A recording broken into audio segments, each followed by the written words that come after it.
السلام علیکم ورحمۃ اللہ وبرکاتہ رب اشرح لی صدری ویسر لی امری واحلل عقدۃ من لسانی یفقہوا قولی ربنا زدنا علما اللہم فقہنا فی الدین اللہم ارنا الحق حقا وارزقنا اتباعہ وارنا الباطل باطلا وارزقنا اجتنابہ۔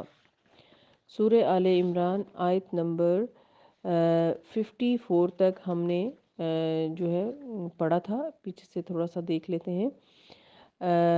آیت نمبر 51 سے ان اللہ ربی و ربکم فاعبدوا ھذا صراط مستقیم، اللہ ہی میرا اور تمہارا رب ہے لہٰذا اسی کی عبادت کرو، یہی سیدھا راستہ ہے۔ یعنی عیسیٰ علیہ السلام سے یہ کہلوایا گیا۔ قال فلما احس عیسیٰ منہم الکفر قال من انصاری اللہ، پھر جب عیسیٰ علیہ السلام کو ان کے کفر اور انکار کا پتہ چل گیا تو کہنے لگے کوئی ہے جو اللہ کے دین کے لیے میری مدد کرے۔ قال الحواریون نحن انصار اللہ، تو حواریوں نے کہا کہ ہم اللہ کے دین کے مددگار ہیں۔ آمنا باللہ، ہم اللہ پر ایمان لائے، واشہد بأننا مسلمون، اور گواہ رہیے کہ ہم مسلمان ہیں، اللہ کے فرمانبردار ہیں۔ پھر حواریوں نے کیا دعا کی؟ ربنا آمنا بما انزلت واتبعنا الرسول فاکتبنا مع الشاہدین، اے ہمارے رب جو کچھ تو نے نازل کیا ہم نے اسے مان لیا اور رسول کی پیروی کی، لہٰذا ہمارا نام گواہی دینے والوں میں لکھ لیجئے۔ وَمَكَرُوا وَمَكَرَ اللَّهُ وَاللَّهُ خَيْرُ الْمَاكِرِينَ، اور اب بنی اسرائیل سیدنا عیسیٰ علیہ السلام کے خلاف خفیہ تدبیر کرنے لگے، اور جواب میں اللہ تعالیٰ نے ان کی تدبیر انہی پر لوٹا دی، اور اللہ سب سے بہتر تدبیر کرنے والا ہے۔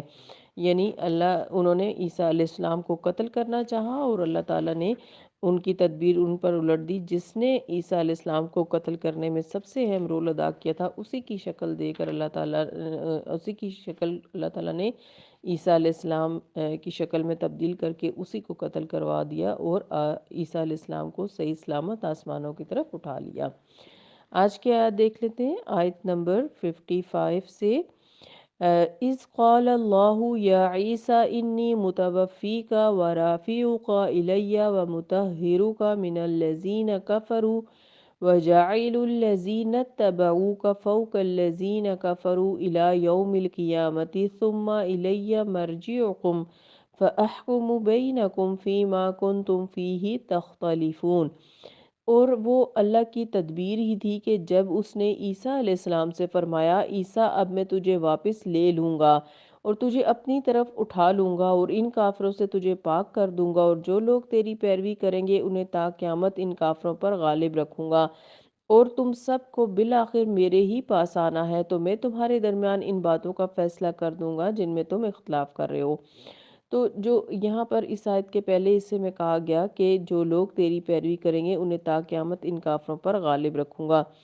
یہود و نصارہ کے سیدنا عیسیٰ علیہ السلام پر الزام کیا تھے؟ اس جملے میں اللہ تعالیٰ نے سیدنا عیسیٰ علیہ السلام سے دو باتوں کا وعدہ فرمایا اور انہیں یقین دلایا۔ پہلی بات یہ کہ اللہ تعالیٰ عیسیٰ علیہ السلام کو ان کافروں کے الزامات سے پاک کرے گا، اور کافروں سے مراد اہل کتاب یہود و نصارہ دونوں ہیں۔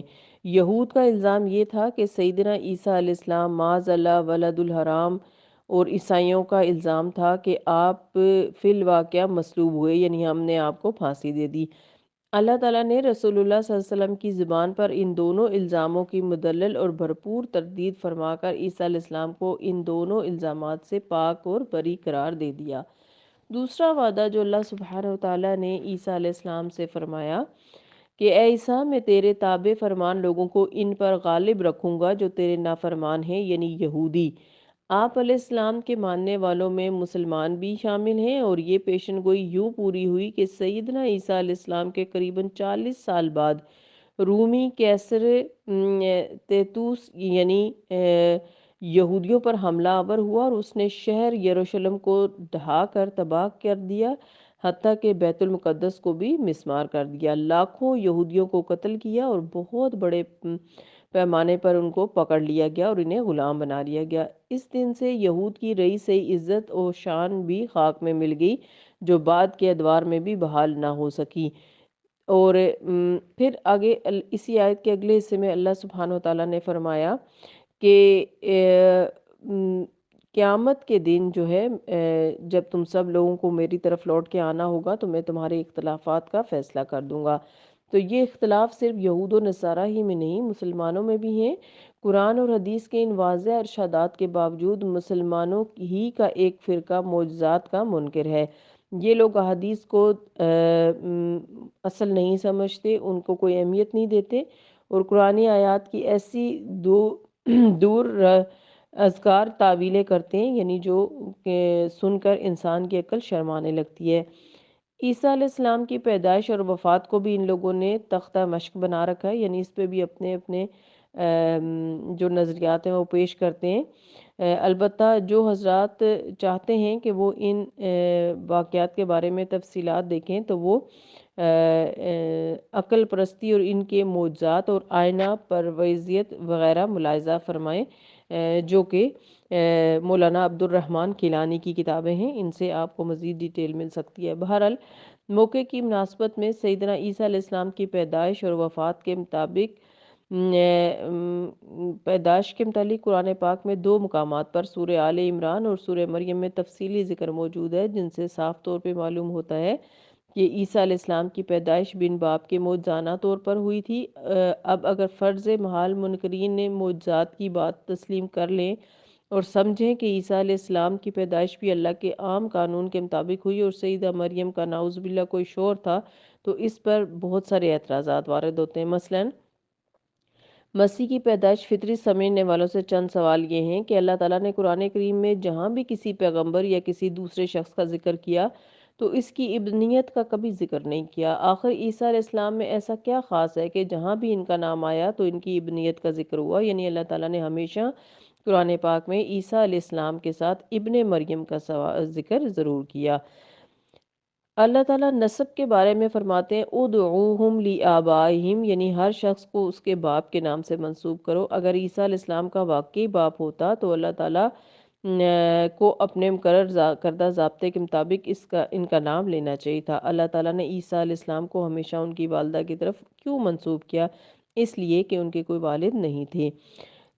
تیسرا اس میں یہ ہے کہ اس دور کے یہود نے سیدنا مریم پر زنا کی تہمت لگائی۔ اگر انہیں سیدہ مریم کا کوئی شور معلوم ہوتا تو تہمت لگانے کی کیا ضرورت تھی؟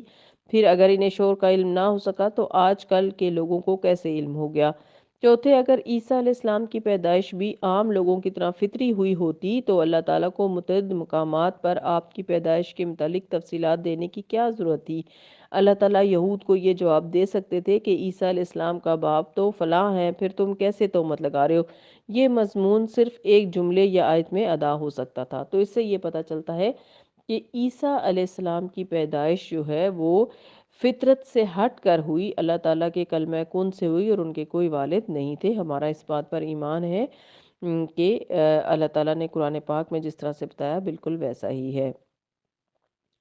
اگلی آیت کی طرف چلتے ہیں، آیت نمبر 56۔ فَأَمَّا الَّذِينَ كَفَرُوا فَأُعَذِّبُهُمْ عَذَابًا شَدِيدًا فِي الدُّنْيَا وَالْآخِرَةِ وَمَا لَهُم مِّن نَّاصِرِينَ۔ پھر جن لوگوں نے کفر کیا انہیں میں دنیا اور آخرت میں شدید سزا دوں گا اور کوئی بھی ان کا مددگار نہ ہوگا۔ یعنی کون لوگ؟ جنہوں نے کفر کیا، یعنی جنہوں نے عیسیٰ علیہ السلام کا کفر کیا مراد ہے۔ اور اس دور میں بھی اور آج کے دور میں بھی جو لوگ عیسیٰ علیہ السلام کو نہیں مانتے یا اللہ تعالیٰ کے کلام کو نہیں مانتے۔ وَأَمَّا الَّذِينَ آمَنُوا وَعَمِلُوا الصَّالِحَاتِ، اور رہے وہ لوگ جنہوں نے ایمان لایا اور اچھے عمل کیے، وَيُوَفِّيهِمْ أُجُورَهُمْ، اور انہیں ان کا بدلہ پورا پورا دیا جائے گا۔ اب ہر دور کے انبیاء کے ماننے والے جو اللہ پر ایمان لائے اور ان انبیاء کی پیروی کرتے رہے، یہ ان کا ذکر ہے۔ آمنوا وعملوا الصالحات، جنہوں نے بھی ایمان لایا اور نیک عمل کیے، ان کو اللہ تعالیٰ ان کے اجر پورے پورے عطا فرمائیں گے۔ واللہ لا يحب الظالمین، اور اللہ تعالیٰ ظالموں کو پسند نہیں کرتا۔ ذالک نتلوہ علیک من الآیات والذکر الحکیم، یہ آیات ذکر و حکمت سے لبریز تذکرے ہیں جو ہم آپ صلی اللہ علیہ وسلم کو پڑھ کر سنا رہے ہیں۔ تو اللہ تعالیٰ نے آخری آیت میں کیا فرمایا کہ یہ جو بھی واقعات بیان ہو رہے ہیں چاہے وہ عیسیٰ علیہ السلام کی طرف ہوں کے بارے میں ہوں یا کسی کے بارے میں، وہ آپ صلی اللہ علیہ وسلم کو اس لیے پڑھ کے سنائے جا رہے ہیں کہ ان میں آپ صلی اللہ علیہ وسلم اپنے پیروکاروں کو بتائیں کہ اس میں بہت زیادہ نصیحت اور سیکھنے کی باتیں ہیں۔ اللہ تعالیٰ ہمیں ان سارے واقعات سے بہترین طریقے سے سیکھنے والا بنائے اور ان پر عمل کرنے کی توفیق عطا فرمائے، آمین۔ سبحانک اللہم و بحمدک، نشہد ان لا الہ الا انت، نستغفرک و نتوب الیک۔ السلام علیکم ورحمۃ اللہ وبرکاتہ۔